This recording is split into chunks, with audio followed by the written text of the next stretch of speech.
వచ్చిన వాళ్ళు చెప్పండి. తద్వాగ్విసర్గో జనతాఘ విప్లవో యస్మిన్ ప్రతిశ్లోకమబధ్యవత్యపి నామాన్యనంతస్య యశోంకితాని శృణ్వంతి గాయంతి గృణంతి సాధవః. భౌతిక జీవితం అనే తప్పుదారి పట్టి ప్రయాణిస్తున్న జనుల జీవితాల్లో విప్లవాత్మకమైన మార్పులు తీసుకుని వచ్చేటువంటిది శ్రీకృష్ణుని యొక్క దివ్యమైన నామ రూప గుణ లీలలతో నిండినటువంటిది అయిన శ్రీమద్ భాగవతం అపరిపూర్ణమైన వ్యక్తుల చేత అపరిపక్వంగా చెప్పబడినప్పటికీ కూడా పవిత్రులైన సాధు మహాత్ములు శ్రద్ధతో శ్రవణం చేస్తారు, కీర్తిస్తారు, అంగీకరిస్తారు. ఓం నమో భగవతే వాసుదేవాయ.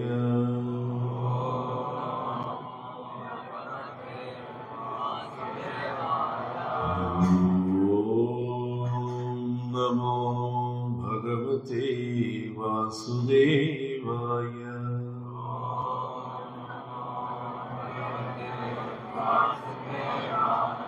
ఓం నమో భగవతే వాసుదేవాయ.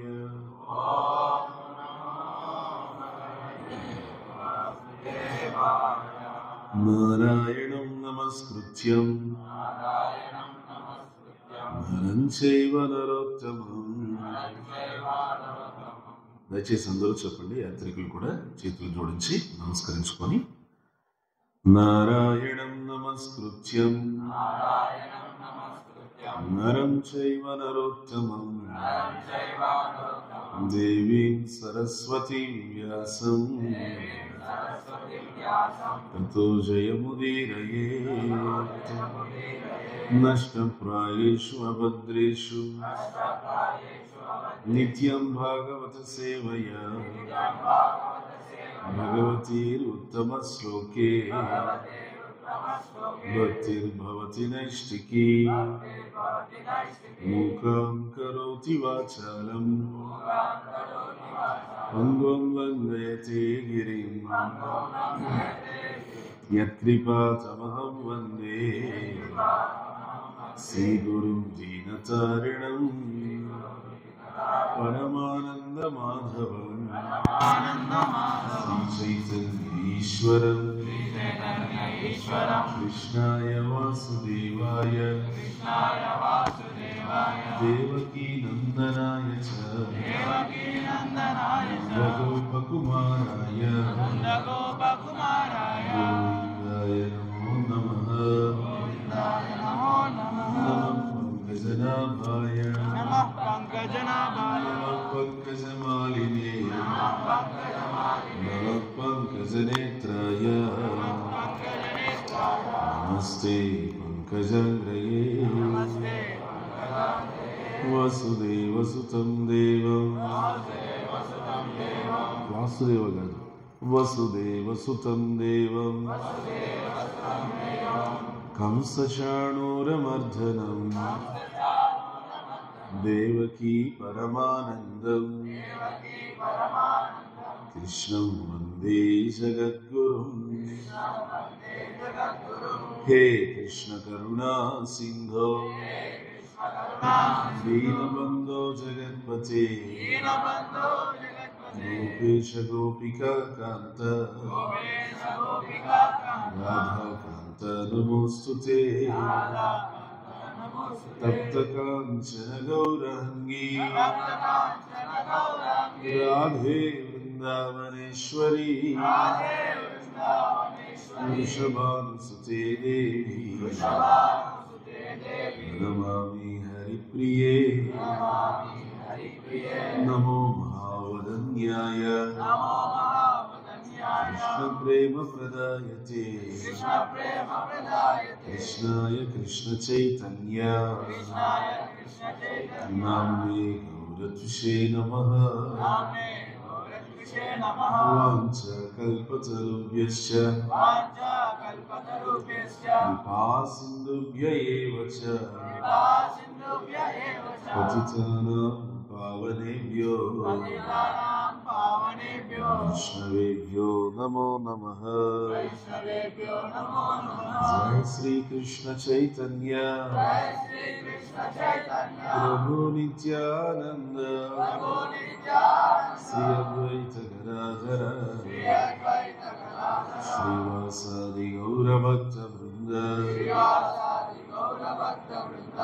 దయచేసి యాత్రికులందరూ రెండు చేతులు పైకెత్తి कृपया सभी यात्रिकों दोनों हाथ उठा के जोर से बोलिए, गट्टिगा చెప్పండి, हरे कृष्णा हरे कृष्णा कृष्ण कृष्ण हरे हरे हरे राम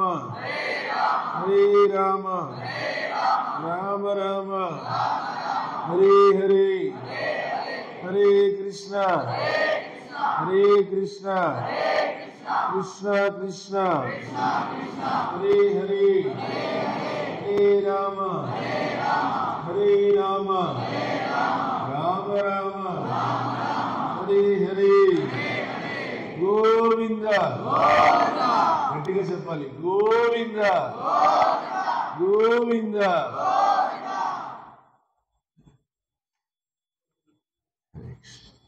చదువుతున్న శ్రీమద్ భాగవతం 3వ స్కందం 12వ అధ్యాయం 29వ శ్లోకం. ఇది అధ్యాయం పేరు కుమారాదుల సృష్టి. కుమారాదులు అంటే చతుష్కుమారులు, సనక సనందన సనాతన సనత్ కుమారులు. వాళ్ళ సృష్టి ఎట్లా జరిగింది అనే అధ్యాయం ఇది. దీనిలో బ్రహ్మదేవుడు ఆయన యొక్క దేహం నుండి ఉద్భవించినటువంటి అందరి గురించి ప్రస్తావన, నారదముని ఎలా సృష్టించబడ్డారు, ఈ కుమారాదులు సనక సనందన సనాతన సనత్ కుమారాదులు వీళ్ళు ఎలా వచ్చారు, ఇలా ఒక్కొక్కటిగా వివరిస్తూ వచ్చారు. వచ్చి ఇంకా వాచ్యం దుహితరం తన్వి, బ్రహ్మదేవుడి దేహం నుంచి వాక్కు అనేటువంటి పుత్రిక ఉద్భవించిందట. అయితే సకామ ఇతిన శృత, అతను వినింది ఏమిటంటే బ్రహ్మదేవుడు కుమార్తెను చూసి మోహించబడ్డాడట. ఆ అధ్యాయం జరుగుతుంది. దీని గురించి ఈ సంభాషణ ఎక్కడ జరుగుతుంది? ఇది పవిత్రమైనటువంటి హరిద్వార పుణ్యక్షేత్రంలో మైత్రేయుడు విదురుడికి చెప్తున్నటువంటి సంభాషణ. విదురుడికి చెప్తున్నాడు మైత్రేయుడు ఈ శ్లోకంలో ఏమని, తమ్ అధర్మే కృతమతి, అంటే తమ్ అతనితో, ఎవరితో? ఆ బ్రహ్మదేవుడితో, అధర్మే, అధర్మే అంటే ఇప్పుడు ఇది అధర్మానికి సంబంధించిన విషయం కదా. ఈ విషయంలో కృతిమత్యం, అటువంటి కృతమత్యం అంటే అటువంటి మనసు కలిగినటువంటి వ్యక్తి కాబట్టి అతన్ని ఉద్దేశించి విలోక్య పితరాం సుతాహ, విలోక్య అంటే ఆ విధంగా చూశారు వాళ్ళు, చూసి పితరాం ఆ తండ్రితో చెప్తున్నారు, సుత ఈ బిడ్డలంతా ఎవరో బిడ్డలు, మరీచి ముఖ్య మునయ, మరీచి అధ్యక్షతన ఉన్నటువంటి మునులంతా, మరీచి యొక్క అధ్యక్షతలో ఉన్న మునులందరూ చెప్తున్నారు ఈ విషయం. ఏమని, విశ్రంభ ప్రత్యబోధయన్, విశ్రంభాద్ అంటే తగిన గౌరవంతో, విశ్రంభ తగిన గౌరవంతో, ప్రత్యబోధయన్ వాళ్ళు ఈ విధంగా బోధిస్తున్నారు. తమ ధర్మే కృతమతి విలోక్య పితరం సుతాః మరీచి ముఖ్య మునయో విశ్రంభాద్ ప్రత్యబోధయన్ తమ ధర్మే కృతమతి విలోక్య పితరం సుతాః మరీచి ముఖ్య మునయో విశ్రంభాద్ ప్రత్యబోధయన్ తమ ధర్మే కృతమతి విలోక్య పితరం సుతాః మరీచి ముఖ్య మునయో విశ్రంభాద్ ప్రత్యబోధయన్.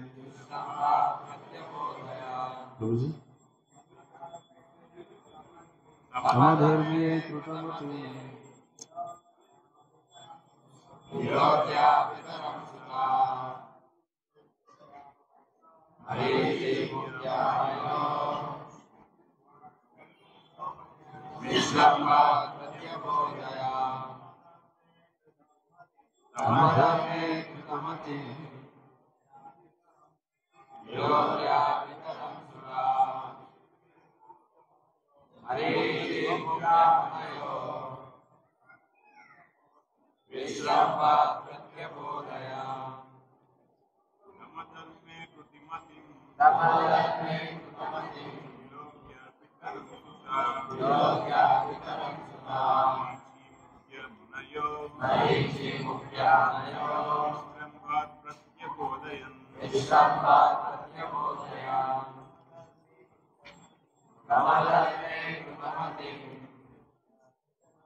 భాష్యం చెప్పినది అభిశరణారవింద భక్తి వేదాంత స్వామి శ్రీల ప్రభుపాద.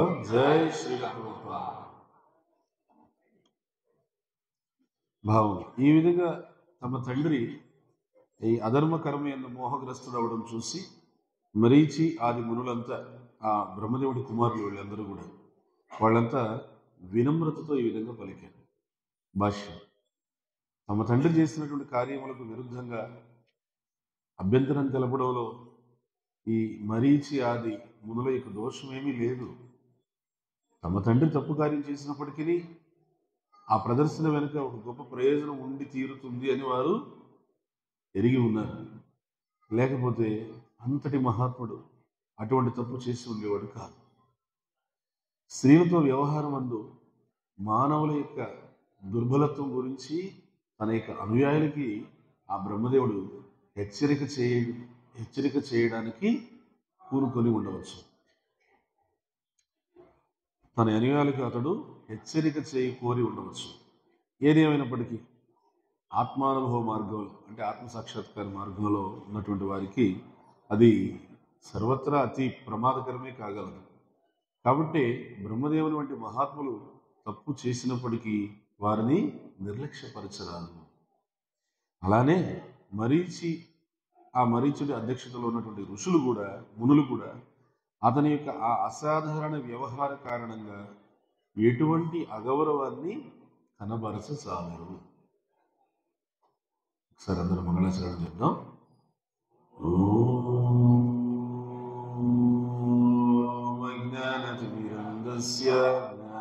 జ్ఞానాంజనశలాకయా చక్షురున్మిళితం యేన తస్మై శ్రీ గురవే నమః. శ్రీచైతన్యమనోభీష్టం స్థాపితం యేన భూతలే స్వయం రూపకనామహ్యం దదాతి స్వపదాంతికం. వందేహం శ్రీగురుం శ్రీయుతపదకమలం శ్రీగురుం వైష్ణవాంశ. శ్రీరూపం సాగ్రజాతం సహగణ రఘునాథాన్వితం తం సజీవం సాద్వైతం సావధూతం పరిజన సహితం కృష్ణ చైతన్య దేవం శ్రీరాధా కృష్ణ పాదాన్ సహగణ లలిత శ్రీ విశాఖాన్వితాంశ. నమో విష్ణుపాదాయ కృష్ణ ప్రేష్ఠాయ భూతలే శ్రీమతే భక్తి వేదాంత స్వామినితి నామినే. నమస్తే సారస్వతే దేవే గౌరవాణి ప్రచారిణే నిర్విశేష శూన్యవాది పాశ్చాత్యదేశతారిణే.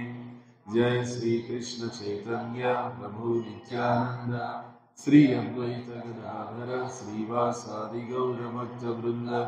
హరే కృష్ణ కృష్ణ కృష్ణ హరే హరే, హరే రామ రామ రామ హరే హరే. ఇక్కడ బ్రహ్మదేవుడి యొక్క ఈ మోహగ్రస్త స్థితిని చూసి మరీచి అధ్యక్షతలో ఉన్నటువంటి మునులు, ఆయన కుమారులే వాళ్ళు బ్రహ్మదేవుడికి నచ్చ చెప్పడానికి ప్రయత్నిస్తున్నారు. అది ఎలా చెప్తున్నారంటే, వాళ్ళు అత్యంత గౌరవంతులు, విశ్రంభాలు. విశ్రంభాత్ ప్రత్యబోధయ. వాళ్ళు బోధిస్తున్నారు, అది అత్యంత గౌరవంతో బోధిస్తున్నారు. ఎందుకంటే తమ తండ్రి, ఎందుకంటే భగవంతుడి యొక్క అనుగ్రహాన్ని పొంది ఉన్నటువంటి వాళ్ళు, ఎందుకంటే భగవంతుడి చేత ప్రత్యక్షంగా ఈ సృష్టి కార్యమైనటువంటి సేవలో నిమగ్నం చేయబడినటువంటి గొప్ప మహాత్ముడు. ఇవన్నీ కూడా గమనించి అలాంటి ఆ మహాత్ముడు అంత ఉన్నతమైన స్థాయిలో వ్యక్తి అతని ద్వారా పొరపాటు జరిగింది అని అంటే అది సామాన్యమైనటువంటి జనులు చేసేటువంటి పొరపాటుకి సంబంధించింది కాదు.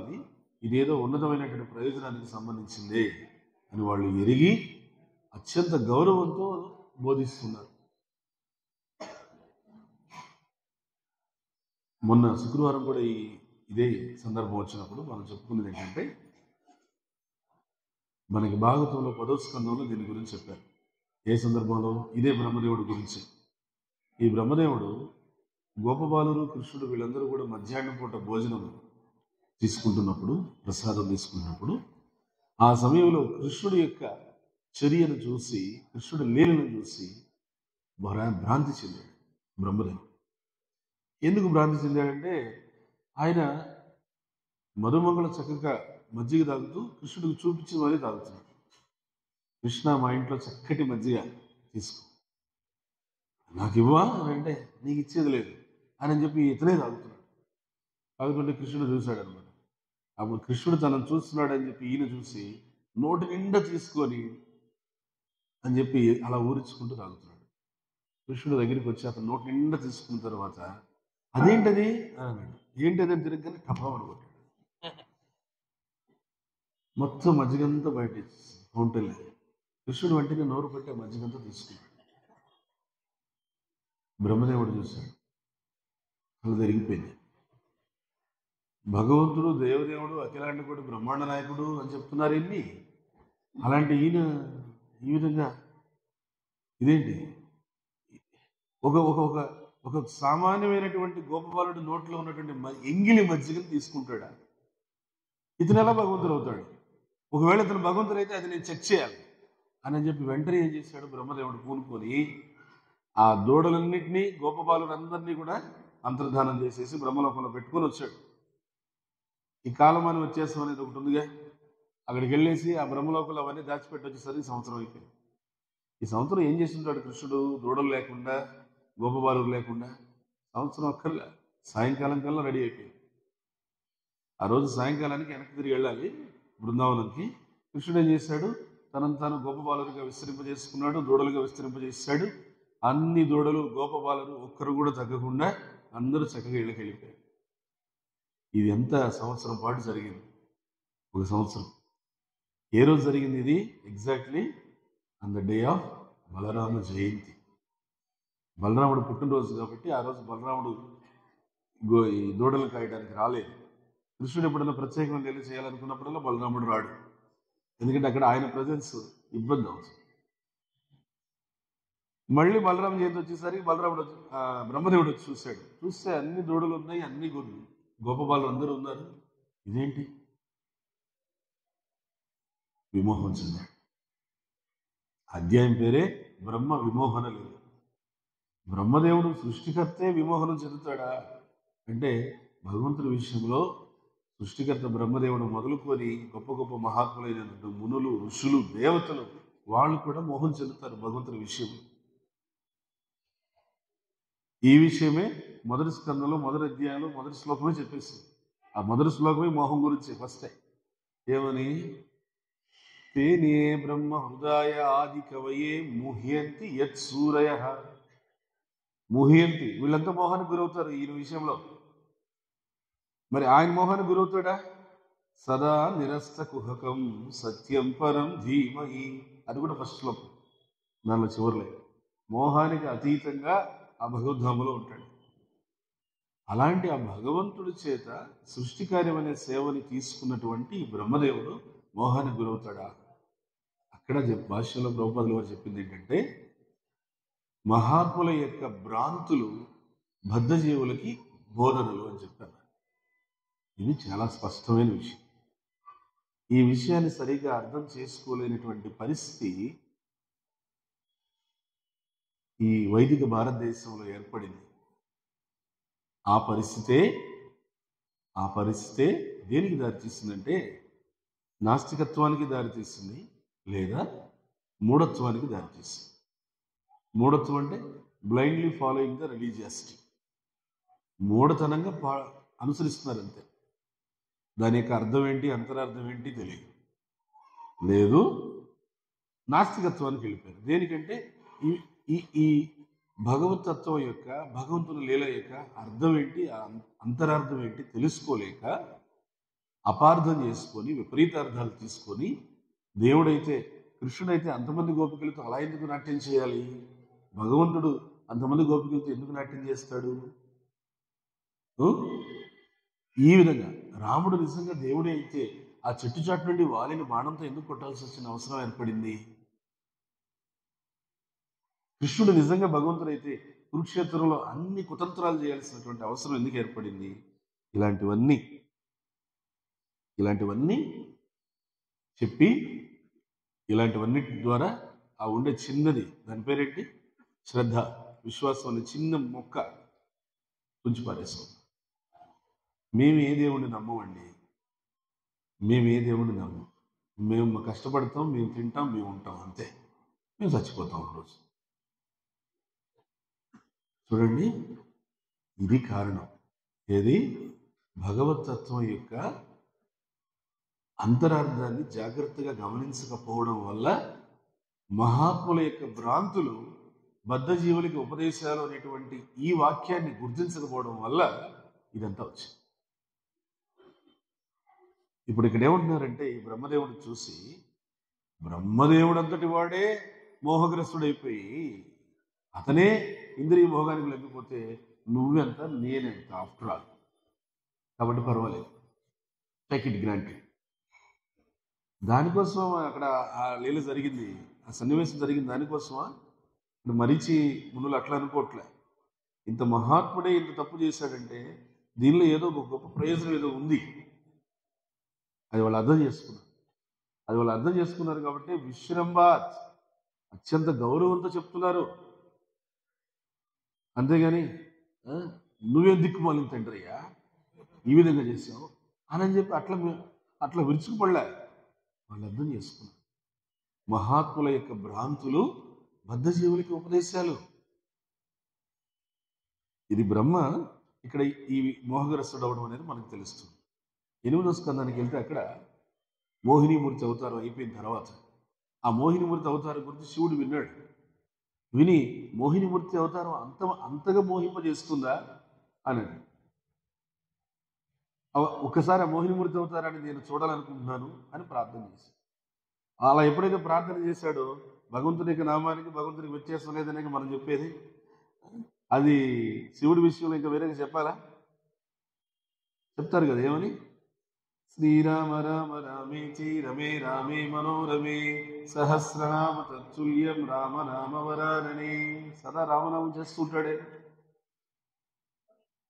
కొన్ని సంస్కృతం అర్థం కాబట్టి తెలుగులోనే అర్థం చేసుకుంటారని చెప్పేసి దయతో చెప్పాడే రామదాస్ గారు. సదా శివుడు నీను సదా భజించడి, సదానంద నీ నామమే రుచిరా, ఎంతో రుచి ఎంతో రుచి ఎంతో రుచిరా, హరయ భద్రాచల శ్రీరామదాసుని ఏలిన నీ నామమే రుచిరా, శ్రీరామ నీ నామమే రుచిరా, ఎంతో రుచి ఎంతో రుచి ఎంతో రుచి ఎంతో రుచిరా. ప్రసాద్ నామం. కానీ శాస్త్రం ఏం చెప్తుందంటే, ఎప్పుడైతే నువ్వు ఆ నామ రుచిని పెంపొందించుకుంటావో, భగవన్ నామల రుచిని పెంపొందించుకుంటావో, that is called higher taste. రుచియా వినివర్తంతే నిరాహారస్య దేహినః రసవజ్యం రసోప్యస్య పరం దృష్ట్వా నివర్తతే. ఆ ఉన్నతమైనటువంటి రుచిని పొందనంత వరకు ఈ అదము రుచిని వదిలిపెట్టే ప్రసక్తే లేదు. ఎట్లా మర్చారయ్యా మీరు ఈ అమెరికా దేశంలో ఈ హిప్పీలందరినీ ఎట్లా మర్చారయ్యా అని పోలీస్ కమిషనర్ అడుగుతున్నాడు ప్రభుపాదులు. ప్రభుపాదుల వారు ఇదే చెప్తున్నారు. ఏమని? మీరు శరీరానికి శిక్ష వేసి వాళ్ళని మార్చాలని చూస్తున్నారు. నేను శరీరానికి శిక్ష వేయడంలా మనసుకి శిక్షణ ఇస్తున్నాను. దానివల్ల వాళ్ళు మారుతున్నారు. ఇది వ్యత్యాసం. అంతేగాని మీలాగా నేను కూడా గుళ్ళకు ఒక్కొక్కడిని పిలిచి లాఠీ పట్టుకొని కొట్టడంలా ఏం చేస్తున్నాను? వాళ్ళ మనసుకి శిక్షణ ఇస్తున్నాను. ఏమిటా శిక్షణ? ఉన్నతమైన రుచిని ఆస్వాదింపజేసేటువంటి అవకాశం. ఆ ఉన్నతమైన రుచిని ఆస్వాదింపజేసేటువంటి అవకాశం ఈ ఇస్కాన్లో, అంతర్జాతీయ కృష్ణ చైతన్య సంఘంలో పుష్కలంగా ఉంది. దీన్ని మనం ఆస్వాదిస్తేనే ఆ బయట ఉండేటువంటి అనుభరుచులన్నీ వదలగలుగుతాం అన్నమాట. రకరకాల దురలవాట్లు కావచ్చు, దుర్బుద్ధులు కావచ్చు, దుష్ట సహవాసాలు కావచ్చు, అవన్నీ వదలగలగాలంటే ఇక్కడ ఉన్నటువంటి రుచిని పెంపొందించుకోవాలి. ఇక్కడ ఉన్న రుచిని ఇంకా ఇంకా ఇంకా పెంపొందించుకోవాలి. సో నేను చెప్తున్నాను కదా, ఈ భగవతత్వాన్ని లేదా ఈ మహాత్ముల యొక్క భ్రాంతుల్ని సరిగా అర్థం చేసుకోలేకనే ఒక వర్గం నాస్తికులు అయిపోయారు, ఇంకొక వర్గం అస్తికులుగానే ఉన్నారు. కానీ అది మూఢత్వం, మూఢనమ్మకంతో కూడినటువంటి అస్తిత్వం. ఎలాంటి మూఢనమ్మకంతో కూడిన అస్తిత్వం తెలుసా? ఇప్పుడు ఇటువైపు నుంచి యమున వస్తుంది, ఇటువైపు నుంచి గంగ వస్తుంది, మధ్యలో అంతర్వాహిగా సరస్వతి వస్తుంది. దాన్ని త్రివేణి సంగమం అంటారు. ఆ త్రివేణి సంగమం నుంచి ఇటు వెళ్లే ధార ఏదైతే ఉందో అది 3 నదులు కలిసి వెళ్లేదే ఇటు వెళ్లే ధార. సో ఇటు వెళ్లే ధారలో, ప్రయాగ క్షేత్రంలో ఇటు వెళ్లే ధారలో ఎక్కడన్నా నువ్వు స్నానం చేసేయచ్చు, అది త్రివేణి సంగమంతో సమానమే. కుదరదు, ఇక్కడే వెళ్ళి చేయాలి. ఎక్కడైతే గంగా, యమున, సరస్వతి వస్తుందో అక్కడే వెళ్ళి చేయాలి. అందరూ అక్కడికి వెళ్ళి చేయాలంటే ఏమవుతుంది? తొక్కిసలాట. ఆ తొక్కిసలాటలో ఏమవుతుంది? మరణం. ఆ మరణానికి మళ్ళీ ఏం పేరు వస్తుంది?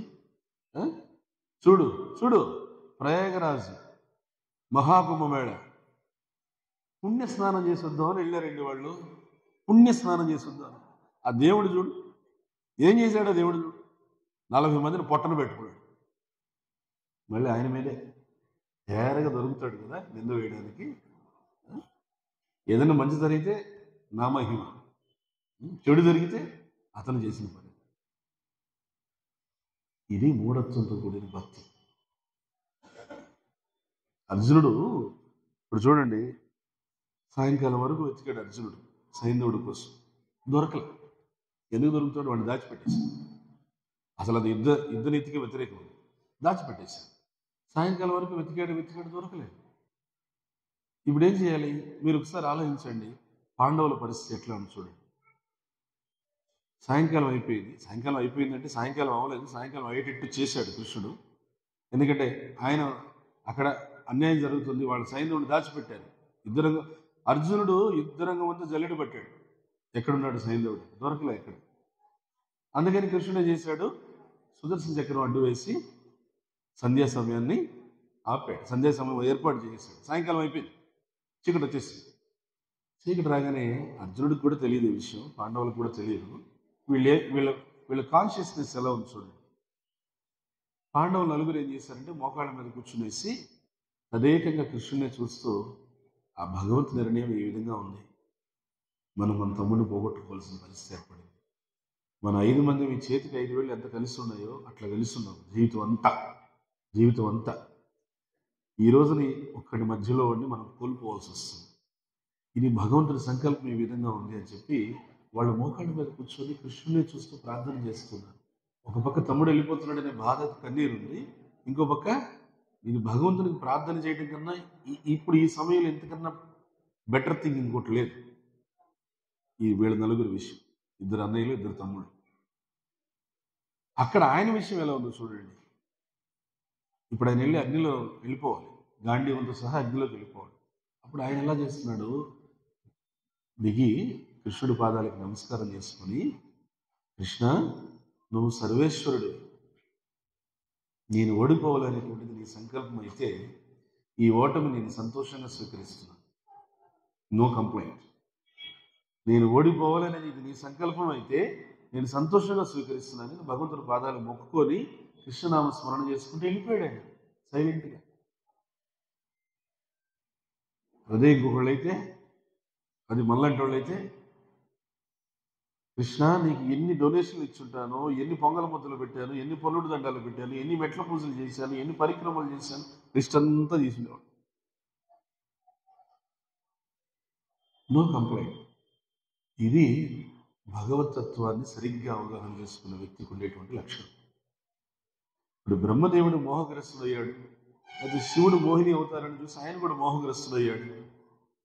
దీన్ని వంకగా పెట్టుకొని సోకాల్డ్ రిలీజియాసిటీని పట్టుకొని ఆ నామమాత్రపు ధార్మికత పేరుతో ఇంద్రియ భోగాలు అనుభవిస్తున్నారు. సాధువుల పేరుతో ఉంటూ భంగు, గంజాయి ఇవన్నీ తాగుతున్నారు. ఏమంటే శివుడు. ప్రభుపాద భాష్యంలో చెప్తున్నారు, అవునా శివుడు విషయం కూడా తాగాడు, తాగుతావా? ఒక చుక్క. పెద్ద పెద్ద లామినేషన్లు దొరుకుతాయి ఆ పక్క, ఈ హరిద్వార్, ఋషికేశ్ ఈ పక్క ఇంత లామినేషన్స్. ఏంటి? శివుడు కూర్చొని ఇట్లా, శివయ్య కూర్చొని గంజాయి. ఏంటిది? ధార్మికత పేరుతో మనల్ని మనం మోసగించుకుంటూ లక్ష్యాన్ని చేరుకోలేని పరిస్థితి. దీన్ని చూపిస్తూ అవతల వాళ్ళు ఏమి నాస్తికులు, అదే ధార్మికత, దానికన్నా మేము బెటర్ కదా, దేవుడు లేడని ఒక మాటతో మేమే బాగున్నాం, మా కష్టమైన మేము పడుకుంటాం, దేవుడు లేడు అంతే. ఈ రెండు చూడండి ఎందుకు వచ్చినాయి అంటే సరైన అవగాహన లేక. భగవంతుని యొక్క తత్వాన్ని అర్థం చేసుకోవాలి, అంతరార్థాన్ని తెలుసుకోవాలి. ఇది ఇక్కడ అర్థం మనకు ముఖ్యమైన విషయం. ఇంకొకటి ఏంటంటే మోహగ్రస్తం అవడం అనే మాట వచ్చింది కదా, ఇంద్రియ భోగానికి లొంగిపోవడం అనేది. ఇది ఖచ్చితంగా నువ్వు ఒక ఉన్నతమైన రుచిని పెంపొందించుకోలేనంత వరకు ఈ వేదన తప్పదు. ఆ ఉన్నతమైన రుచిని పెంపొందించుకునేటువంటి ప్రయత్నం తీవ్రంగా చేస్తేనే ఇది సాధ్యమవుతుంది. మళ్ళీ ఈ మాట వచ్చినప్పుడు ఉన్నతమైన రుచిని పెంపొందించుకునేది ఏ విషయంలో? భగవత్ సంబంధమైన విషయంలో. ఎందుకంటే నేను ఆ హెయిర్ టెస్ట్ అనేది దానికి ఉదాహరణ చెప్తాను. ఇప్పుడు ఏదైనా ఒక దీనికి ముఖ్యమైన విషయం ఏంటంటే లక్ష్యం వచ్చినప్పుడు ఏమవుతుందంటే నీకు చుట్టుపక్కల ఉన్నటువంటి వాతావరణం గురించి పట్టింపు ఉండదు, నీ లక్ష్యం వైపునే వెళ్ళాలనేటువంటి ప్రయాణం. ఇంకొక 3 నెలల్లో నేను అక్కడ ఆ క్రికెట్ మ్యాచ్ ఆడాలి అని అంటే ఆ ఆటగాడు ఎంత ఫోకస్ చేస్తాడంటే ప్రాక్టికల్గా ఇంద్రియ భోగాలు ఇవన్నీ పక్కన పెట్టేస్తాడు, పూర్తిగా ఆట మీద దృష్టి పెడతాడు. ప్రయోగశాలలో శాస్త్రవేత్తలు ప్రయోగాలు చేస్తుంటారు, నెలల తరబడి అక్కడే పడి ఉంటారు జీవోత్సవాలు. మరి వాళ్ళకి అక్కడ నువ్వు ఇక్కడ బయట ప్రపంచం కోరుకునేటువంటి ఇంద్రియ భోగం అంతా సినిమాలు, షికార్లు, ఇంకోటి వేవి లేవు. దేనికి? అందులో ఏదో సాధించాలి, శోధించాలి అనే ప్రయత్నం కోసం ఇంత ఇంద్రియ నిగ్రహాన్ని, సెన్స్ కంట్రోల్ పాటిస్తున్నారు. అంతరిక్షంలోకి పోయి ఉంటారు. అక్కడ ఏముంది అంటే అర్థం ఏంటి? రకరకాలైనటువంటి ప్రయోజనాల కోసం తపస్సు తీసుకోవచ్చు. హిరణ్యకశిపుడు కూడా 1000 సంవత్సరాలు తపస్సు తీసుకున్నాడు, ఎంత ఇంద్రియ నిగ్రహం ఉంటే. కానీ పర్పస్ ఏంటి? అది భగవత్ సంబంధమైనది, లోక కళ్యాణానికి ఉపయోగపడేది అయితేనే అది తీసుకోవాలి. అందుకని ప్రభుపాదుల వారు ఉపన్యాసంలో చెప్తారు, కర్మలను చూసి నేర్చుకోండి. వాళ్ళు కర్మలు బయట ప్రపంచంలో ఒక వ్యాపారంలో గెలవాలంటే, ఒక ఉద్యోగాన్ని పట్టాలి అంటే, ఒక చదువులో ఒక ర్యాంక్, ఒక సీటు సంపాదించాలంటే తిండి, నిద్ర, విహారం అన్నీ మర్చిపోతారు, ఎంతలా కష్టపడతారు.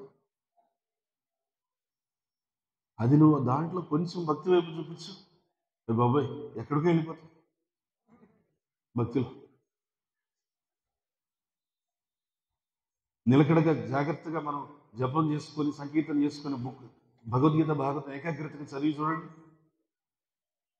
అది ఆ నిగ్రహ శక్తి అనేటువంటిది బయట ప్రపంచంలో ఇంద్రియ భోగాలు పొందాలనే ఉద్దేశంలో కూడా చేస్తారు. That is not wanted. ఏదనంటే కృష్ణుడి యొక్క ప్రీత్యర్థమై, విష్ణు యొక్క ప్రీత్యర్థమయ్యే ఇది చేయాలి. అలా చేసే దానికోసమని ఉన్నతమైన రుచిని పెంపొందించుకోవాలి. ఆ ఉన్నతమైన రుచిని పెంపొందించుకునేటువంటి ప్రయత్నాలు ఏంటి అనే మాట వచ్చినప్పుడు మన ఆచార్యులు మనకి ఒక 3 విషయాలు చెప్తున్నారు. ఒక ప్రయత్నం ఏంటంటే ఒక ఉన్నతమైనటువంటి లక్ష్యాన్ని మిషనరీ స్పిరిట్తో పెట్టుకోవాలి. ఉద్యమ స్ఫూర్తి అంటే ఆ ఉన్నతమైన లక్ష్యాన్ని ఎప్పుడైతే ఉద్యమ స్ఫూర్తితో పెట్టుకుంటారో మీరు ఇవన్నీ ఇంకా అక్కడ మీరే చూడండి. ఇప్పుడు అడవుల్లో ఉంటారు కదా వాళ్ళు, నక్సల్స్ వాళ్ళు, మావోయిస్టులు అని. నిజంగా ప్రాక్టికల్గా అన్ని రకాలైనటువంటి సౌకర్యాలు సదుపాయాల నుంచి దే ఆర్ బెరఫ్ట్ లేవు. ఎక్కడ పాములో, ఎక్కడ తేళ్ళు, ఎక్కడ విష పురుగులో ఏమో, కానీ ఏదో సాధించాలి, బాగా ఏదో న్యాయం సాధించాలి, న్యాయం పోరాటం. అక్కడ ఏమైంది, ఆ లక్ష్యం అనేది అలా ఉండడం వల్ల ఏమైపోయిందంటే ఈ చుట్టుపక్కల పరిస్థితుల యొక్క అసౌకర్యం అంతా కూడా జీరో అయిపోయింది. ఇంద్రియ భోగాలు కావాలి ఆ మాట లేదు అక్కడ. ఆ లక్ష్యం అంటే ఆ ఉద్యమ స్ఫూర్తి అనేటువంటిది మనకి పెంపొందించుకోవాలి. అందుకే మనం ఇందాక చెప్పిన శ్లోకంలో కూడా అదే ఉంది, చూడండి ఏముంది, విసర్గో జనతాగ విప్లవం, విప్లవం విప్లవం వర్ధిల్లాలి. ఏ విప్లవం? హరినామ విప్లవం వర్ధిల్లాలి. బయట అరుస్తుంటారు కదా, విప్లవం వర్ధిల్లాలి. అక్కడ ఏమైందంటే ఆ ఉద్యమ స్ఫూర్తి వల్ల వాళ్ళ యొక్క ఇంద్రియ శక్తులన్నీ కూడా కేంద్రీకరించబడి దాని లక్ష్య సాధన వైపు వెళ్ళిపోతున్నాయి కాబట్టి పక్కకు వైదొలిగే అవకాశం లేదు. అక్కడ ఈ ఇంద్రియ నిగ్రహం సాధ్యమవుతుంది. ఇది ఒకటి. రెండవది, మనస్ఫూర్తిగా భగవంతుడి ముందు మన యొక్క దైన్య స్థితిని చెప్పుకోవాలి. భగవంతుడి ముందు మన దైన్య స్థితి ఏంటి, ఇప్పుడు నా కండిషన్ ఏంటి, కామక్రోధ లోభాల చేత, అసూయ ద్వేషాల చేత నేను ఎట్లా పట్టి పీడించబడుతున్నాను, ఏ విధంగా వాటి నుంచి బయటపడాలని చెప్పి నేను స్ట్రగుల్ అవుతున్నాను. ఇది మనం భగవంతుడి ముందు నివేదన చేయాలి. ఎట్లా? ఒకసారి పిల్లలందరూ చెప్పండి అమ్మా, హరే కృష్ణ. ఒక్క నిమిషం ఆగండి, చెప్పండి ఒకసారి అందరూ 2 చేతులు పైకెత్తి మీకు హరే కృష్ణ. శబ్దమే లేదు, గట్టిగా హరే కృష్ణ కృష్ణ కృష్ణ హరే హరే హరే రామ హరే రామ రామ రామ హరే హరే. మరొకసారి హరే కృష్ణ హరే కృష్ణ కృష్ణ కృష్ణ హరే హరే హరే రామ హరే రామ రామ రామ హరే హరే. గోవింద గోవింద. ఇంకొకసారి, మరొకసారి గట్టిగా జోష్గా, ఇంకొకసారి గోవింద గోవింద. హరే కృష్ణ. మంచిది. భగవంతుడి సన్నిధిలో భగవన్నామం చక్కగా చెప్పారు. మీరు మంచి విద్యార్థులు అవ్వాలి, మంచి భక్తులు అవ్వాలి. ఓకేనా? మిమ్మల్ని తీసుకొచ్చినటువంటి ఈ ఉపాధ్యాయ బృందానికి మీరు ఒకసారి నమస్కరించి వాళ్ళ కోసం ఇంకొకసారి చెప్పండి గట్టిగా, హరే కృష్ణ హరే కృష్ణ కృష్ణ కృష్ణ హరే హరే హరే రామ హరే రామ రామ రామ హరే హరే. ఇప్పుడు పిల్లలు మీ తల్లిదండ్రుల కోసం, మీ అమ్మ నాన్న కోసం, వాళ్ళకి భగవంతుడి ఆశీర్వాదం రావడం కోసం ఇంకొకసారి గట్టిగా చెప్పాలి, హరే కృష్ణ హరే కృష్ణ కృష్ణ కృష్ణ హరే హరే హరే రామ హరే రామ రామ రామ హరే హరే. గోవింద. Thank you. కిందకి వెళ్ళి వేడివేడిగా వెన్ను పొంగల్ ఉంటుంది, ఆ వెన్ను పొంగల్ తినండి. ఓకే. హరే కృష్ణ. సో రెండో విషయం ఏంటి? మన దైన్య స్థితిని భగవంతుని ముందు చెప్పుకోవడం. ఇది చాలా చాలా ముఖ్యమైన విషయం. ఎందుకు చెప్పండి? నేనేంటి, నేను ఇప్పుడు ఉన్నటువంటి ప్రజెంట్ నా పరిస్థితి ఏంటి, భగవంతుని ముందు ధైర్యంగా చెప్పుకుంటే అది మన యొక్క ఉద్ధరణకి దారి తీస్తుంది. ఎవడు కూడా ఈ ప్రపంచంలో నీ బలం ఏంటో చెప్తావు, పక్కనోడికి నీ బలహీనత చెప్తావా?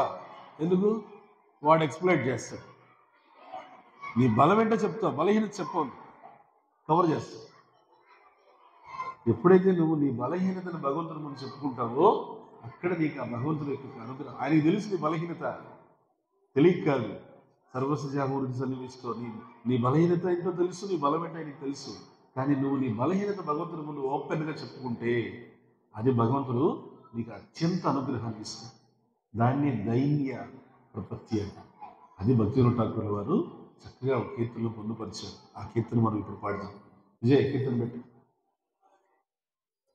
రెండోది. మూడోది ఏంటంటే భక్తుల యొక్క సాంగత్యంలో ఒకరినొకరు ప్రేరేపించుకుంటూ ఉండడం, ఇన్స్పైర్ చేసుకుంటూ ఉండడం. ఎప్పుడు మనం చెప్తూ ఉంటాం కదా, ఏమది? Aspire to inspire before expire. అవునా? ఎక్స్పైర్ ఎంత చేసేది? Aspire to inspire before expire. అందుకని ఒకరినొకరు ప్రేరేపణ చేయాలి. ఈ మూడు విషయాలు ఏమవుతుందంటే ఈ ఇంద్రియ నిగ్రహానికి ఏమి మనకి సహాయపడుతుంది, మోహగ్రస్తం కాకుండా ఉండడానికి వీలవుతుంది. ఉద్యమ స్ఫూర్తి, దైన్య ప్రపత్తి మరియు పరస్పర ప్రేరణ సహకారం. ఓకేనా? అలాంటి కీర్తన ఒకటి ఉంది, చూడండి. గోపీనా మమ నివేదన సూను. ఏ గోపీనా, నా నివేదన విను. విషయ దుర్జన సదా కామరత. విషయాలతో మునిగిపోయినటువంటి దుష్టుణ్ణి నేను, చెడ్డవాడిని. సదా కామం ఎందు రతులు అంటాను. స్థూలమైన కామం ఇంద్రియ భోగం, సూక్ష్మమైన కామం లాభ పూజ ప్రతిష్ట. దాని పట్ల నేను ఆసక్తి కలిగి ఉన్నాను. కిచు నహి మోర గుణ. ఏ ఒక్క మంచి గుణం కూడా లేదు నా దగ్గర. గోపీనా అమర భరోసా తుమి. నా భరోసా నువ్వే. తొమర చరణే లోయిను శరణ. నీ చరణాల చెంత నేను శరణగతి పొందాను, నీ పాద పద్మాల చెంత. తొమర కింకోరమి. నీ కింకరుడు, నీ సేవకుడు. గోపీనా ఏమోని శోధివే మోరే. నన్ను ఎట్లా పరిశుద్ధం చేస్తావో అది నీ ఇష్టం. నన్ను ఎట్లా పరిశుద్ధం చేస్తావు, నన్ను ఎట్లా పవిత్రులు చేస్తావో అది నీకే వదిలేస్తాను. ఎందుకంటే నా స్టేటస్ చెప్తాను. మామూలుగా ఈ స్టేటస్ ఐడియా ఉంది వాట్సాప్లో. నా స్టేటస్ చెప్తాను. నజని బకతి కర్మే జడమాతి పోడేచి సంసార ఘోరే. భక్తి లేదు, కర్మే జడమతి. నా తలక ఎప్పుడు ఏం ఆలోచిస్తుందంటే, ఇప్పుడు వీళ్ళకి చెప్తున్నాను కదా, ఈ చెప్పడంలో నాకేంటి లాభం? ఏమన్నా పేరు ప్రతిష్టలు వస్తాయా? కొన్ని గుడికి వస్తున్నాను కదా, అంత ఇంత కొంచెం సేవ చేస్తున్నాను కదా, దీంట్లో నాకేంటి లాభం? దీనివల్ల నాకేదన్నా, నేను ఇంత ఇస్తే నాకు అంతేమన్నా వస్తుందా? ప్రతిఫలాపేక్ష. చేసే ప్రతి పనిలో ప్రతిఫలాపేక్ష. ఆ ప్రతిఫలాపేక్ష ఏం చేస్తుందంటే నీలో ఉన్నటువంటి జీవుల్లో సహజంగా ఒక నిస్వార్థ భావన, సేవా భావన ఉంటుంది. ఆ ప్రతిఫలాపేక్ష ఏం చేస్తుందంటే నీలో ఉన్నటువంటి నిస్వార్థ సేవా భావనని చంపేస్తుంది. సత్యం అయిపోయింది. ఏ విధంగా? పూడేచి సంసార ఘోరే. ఆ ఘోరమైన సంసారాలు పడి కొట్టుమిట్టాడు. చూడు, సంసారం అంటే అమ్మ నాన్న, భార్య బిడ్డలు, బంధువులు, మిత్రులు, వీళ్ళు కాదు సంసారం అంటే. ఇక్కడ సంసారం అంటే నువ్వు తెలుగులో అర్థం చేసుకోమా, అది సంస్కృత పదం. సంసారం అంటే అర్థం ఏంటి? The one which is repeating again and again is called సంసారం. ఏమిటది? జన్మ మృత్యు, జర, వ్యాధి. దీని సంసారం. Birth, death, old age, disease. దీని సంసారం. అది ఆ సంసారంలో పడి కొట్టుమిట్టాడుతున్నాను. అది నా స్టేటస్. గోపీనా సకలి తుమారా మాయా, ఎంత నీ మాయ. నహి మమ బాల జ్ఞాన సునిర్మల స్వాధీన నహి కాయ. నాకు బలము లేదు, నిర్మలమైనటువంటి జ్ఞానము లేదు. అదే కలుషితమైన జ్ఞానం కావాలంటే టన్నులు కొద్దుంది. అదిగా నిర్మలమైన జ్ఞానం లేదు. నిర్మలమైన జ్ఞానం అంటే నీలో ఉన్నటువంటి మాలిన్యాన్ని కడిగి వేసేటువంటి జ్ఞానం. ఆ నీలో ఉన్నటువంటి మాలిన్యాన్ని కడిగి వేసే జ్ఞానం ఏది? కృష్ణ సంబంధ జ్ఞానం. ఏం చేస్తుంది కృష్ణ సంబంధ జ్ఞానం? ప్రవిష్ట కర్ణరంధ్రేణ స్వానం భావ సరోరుహం ధునోతి శమలం కృష్ణ, ధునోతి శమలం కృష్ణ సలిలస్య యథాశర. భాగవతంలో ఎంత చక్కటి ఉపమానం చూడండి. ఒక బురద ఉంటుంది, వర్షాకాలంలో బురద నీరు ఉంటే కుండపోతగా వర్షం పడితే బురదంతా వెళ్ళిపోయి తర్వాత తేట నీరే మిగులుతుంది. గుర్తుందా? ఏది చిన్నప్పుడు మనం ఎక్స్పెరిమెంట్ చేయలే? సీసాలో నీళ్లు తీసుకొని దుమ్ముతో నీళ్లు తీసుకొని బయట నుంచి నీళ్లు యాడ్ చేస్తూ ఉంటే ఏమైపోయింది? ఒకసారికి అదంతా బయటకు వెళ్ళిపోయి తేట నీళ్ళే మిగిలి. ఆ ఎగ్జాంపుల్ అది భాగవతంలో ఉంది. సలీలస్య యథాశరత్. వర్షాకాలంలో బురద నీరంతా వర్షం నీరుతో ఎట్లయితే వెళ్ళిపోయి తేట నీరు వస్తుందో, ఇక్కడ ఉన్నటువంటి బురద నీరు అంతా కల్మషం అంతా ఆ కృష్ణ శబ్దం అనేది, కృష్ణ తత్వం అనేది లోపలికి వెళ్ళే కొద్ది, కృష్ణ నామం అనేది లోపలికి వెళ్ళే కొద్ది దునోతి శమలం కృష్ణ. కృష్ణుడు క్లీన్ చేసుకుంటాడంట. ఆయనకి ఇచ్చేసాం ఆ పని, ఫ్రీగా ఇచ్చేసాం. తీసుకో, ఈ పని చేసుకో. ఫ్రీగా కూడా ఇవ్వట్లే, మనం ఇస్తే చేస్తున్నాడు. ఆయన రెడీగా ఉన్నాడు. నువ్వు నామ రూపంలో కథ రూపంలో నన్ను స్వీకరించు, నేను శుద్ధి చేస్తానంటాడు ఆయన. భక్తిదాన సరస్సు వారు చెప్పారు కదా, మనకి ఆరాధన ఏంటంటే తల్లిదండ్రుల ఆరాధన. రాధాకృష్ణ, లక్ష్మీనారాయణ, సీతారాం. ఆ విధంగా కలియుగంలో రెండు ఆరాధనలు. ఏమిటది? రాధా కృష్ణ. కృష్ణుడు కలియుగంలో ఏ రూపంలో ఉన్నాడు? కలికాలే నామరూప కృష్ణ అవతార. మరి రాధారాణి ఏ రూపంలో ఉంది? కృష్ణ కథారూపంలో. భక్తిదాన సరస్సు మహారాజ్ చెప్పింది, కృష్ణుడు నామరూపంలో ఉన్నాడు, రాధారాణి కథారూపంలో ఉంది. కృష్ణ కథ, కృష్ణనామ జపం రెండు తీసుకోవాలి. అందుకని ఏం చెప్తున్నారు ఇక్కడ? నాకేం బలము లేదు, జ్ఞానము లేదు, స్వాధీన నహే ఏ కాయ. ఈ శరీరం కూడా నా స్వాధీనంలో లేదు, నా ఇంద్రియాలు నా స్వాధీనంలో లేదు. గోపీనా నియత చరణే స్థాన మగే పమార కన్య కురు హే కరుణదా. నీ పాదాల దగ్గర ఆశ్రయం తీసుకుని ఉన్నాను. అందువల్ల ఏంటంటే నేను వేడుకుంటున్నాను, అర్థిస్తున్నాను, ప్రార్థిస్తున్నాను, యాచన చేస్తున్నాను. కాందీయ అంటే ఏడ్చుకుంటూ అడుగుతున్నాను. ఏమని? నీ పాదాల దగ్గర నాకు ఒక స్థానం, కొరోహే కరుణధాన్, ఆ స్థానాన్ని నాకు అనుగ్రహించు.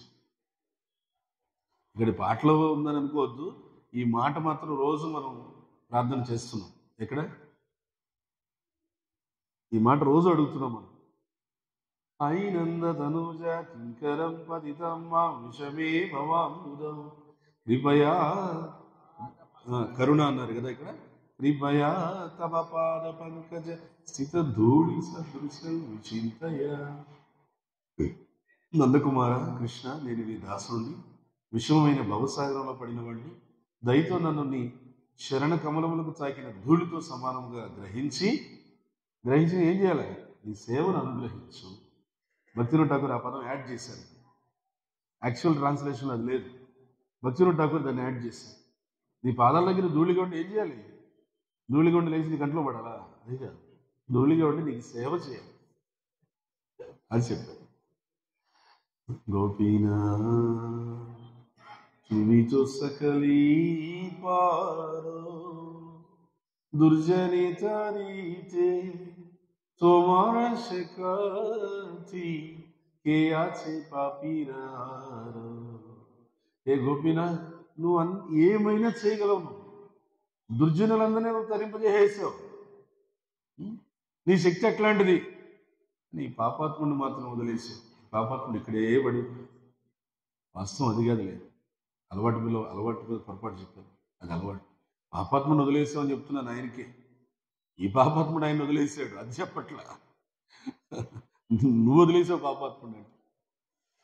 తర్వాత గోపీనా, ఇది చాలా ఇంపార్టెంట్. তুমি কৃপা পারবার জীবেরা কারণে আসিয়া প্রপঞ্চে লীলা হইল సువిస్తార.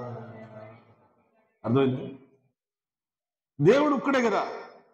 మరి ఒక్కడైనప్పుడు ఇక్కడ తిరుపతిలో బాలాజీ ఏంటి, శ్రీరంగంలో రంగనాథ్ ఏంటి, పూరిలో జగన్నాథ్ ఏంటి, బద్రీలో బద్రీనాథ్ ఏంటి? ఎందుకు ఇట్లా ఇన్ని దేవుళ్ళు దేనికి?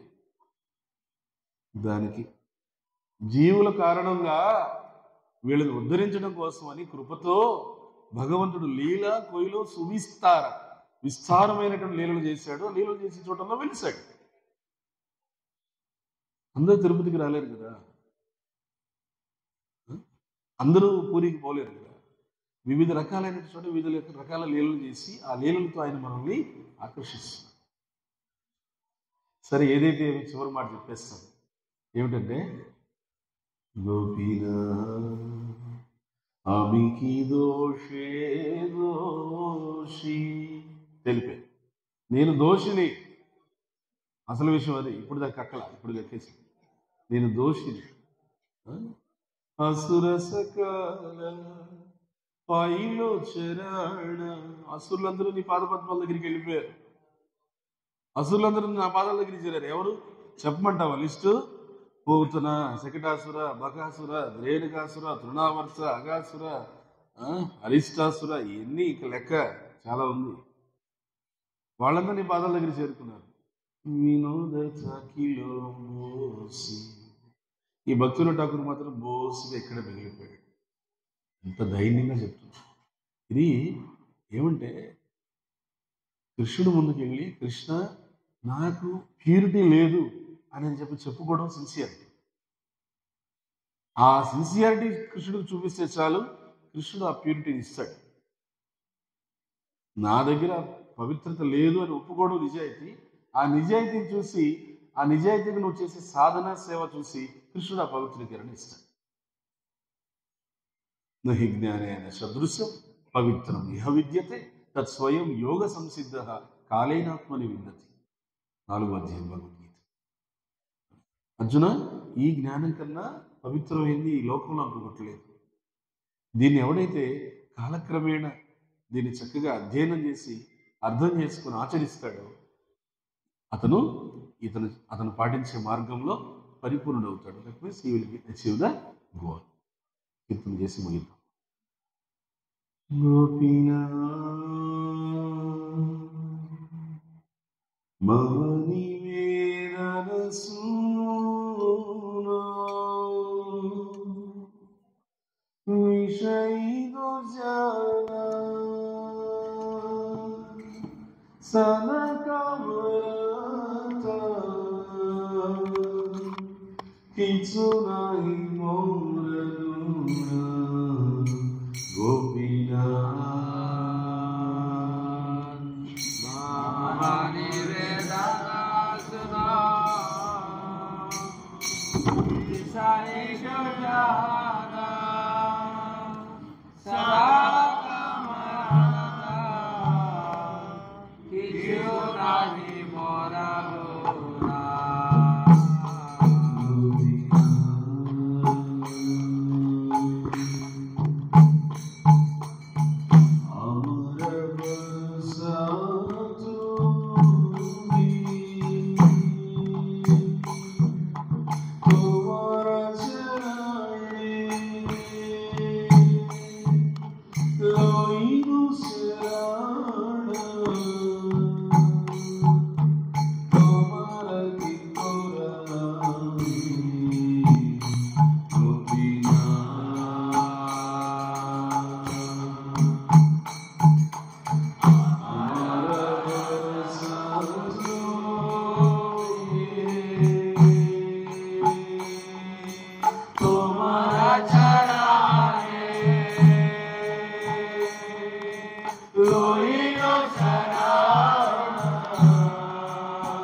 Suno